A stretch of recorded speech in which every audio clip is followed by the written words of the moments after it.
Hello again, everybody. Diamond Gems 45 here. Welcome back to the channel. A couple days ago, a fellow that I subscribe to, and you should too, everyday card collector Jason, had a video about having some non-Hall of Famers needing love too. And he had quite a list of fellows that he collects cards of.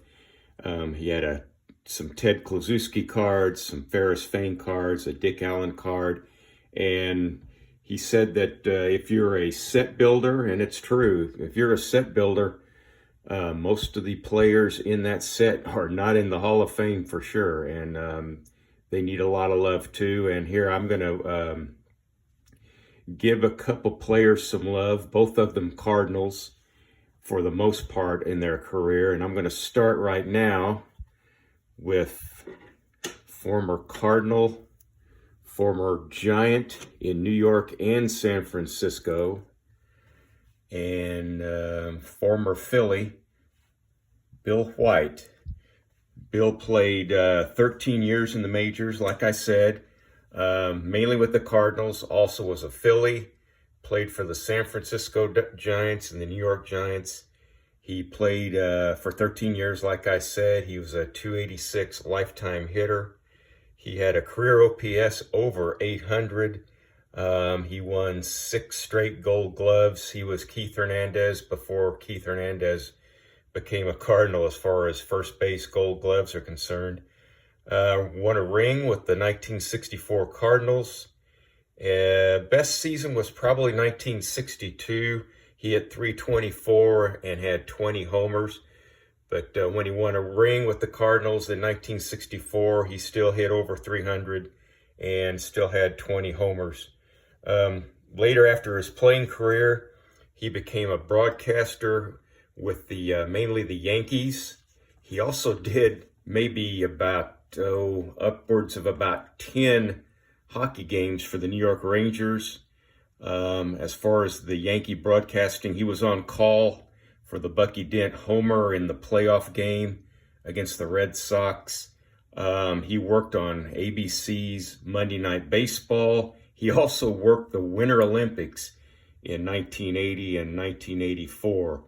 After his broadcasting career, he became the National League president in the late 80s, and he was doing that for about 5 years. And then after that, he became a member of the Hall of Fame Veterans Committee, instrumental in getting players like Phil Rizzuto into the Hall of Fame.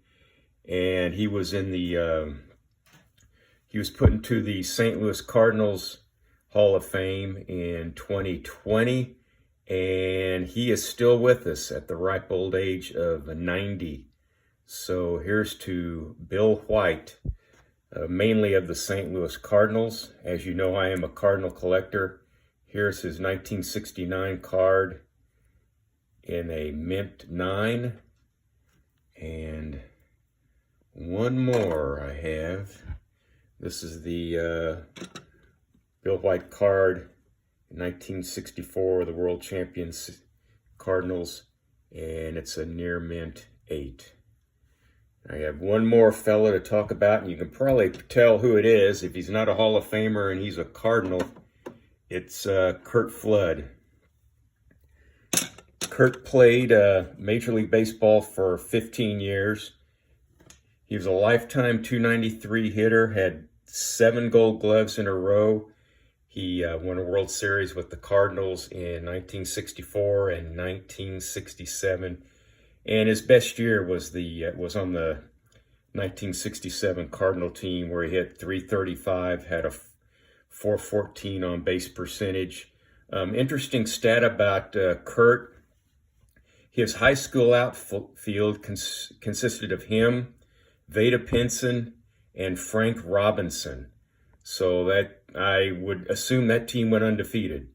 But you never know. Also interestingly enough, along with Frank Robinson, Curt was born in Texas and then moved to Oakland. But Vada Pinson, Curt Flood, and Frank Robinson at one time played on the same high school outfield. Later in his career, he challenged the reserve clause, which kept a player beholden to his team basically for life. And finally, it went to the Supreme Court. It was struck down 5-3. And one of the Supreme Court justices had to recuse himself because he had stock in Anheuser-Busch. So you only saw 8 justices vote on it. But finally, the players demanded it, and it was collectively bargained into the Major League Players contract. And in 1975, free agency started, and baseball players that are playing now can thank Curt Flood for their mansions and their lavish lifestyle. He was a trailblazer, and trailblazer doesn't really isn't a meaningful enough word for what Curt Flood did for today's players, and how they live and how they go about their business in the game. Finally, he was blackballed from baseball, as you might expect, and finished his career with the Washington Senators. He also played a couple years with Cincinnati, but he just had a handful of games. Mainly his 15-year career was with the St. Louis Cardinals. He moved to Spain later in life and died in the late 90s of, I believe it was throat cancer, way before his time. But yes, there's a non-Hall of Famer that needs a lot of love, Curt Flood. This is the 67 Topps Cards Clubbers, and here's Mr. Brock and Mr. Flood in an 8. 2 more with Curt.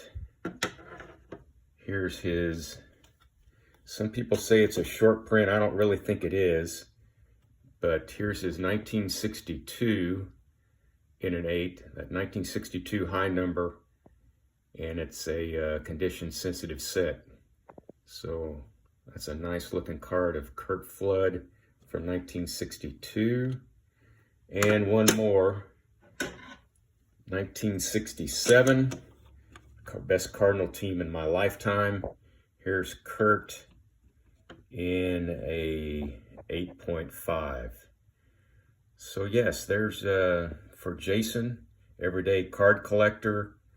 You gave me a great idea, and I'm sure other guys have a great idea about what cards they could use, and I hope to see more like this. That was a fun video to watch and a fun video to make today.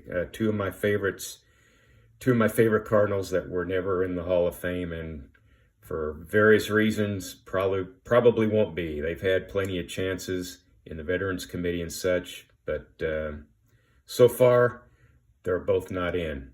So hope you enjoyed the video. Click like, click subscribe, leave a comment, and so long for just a while.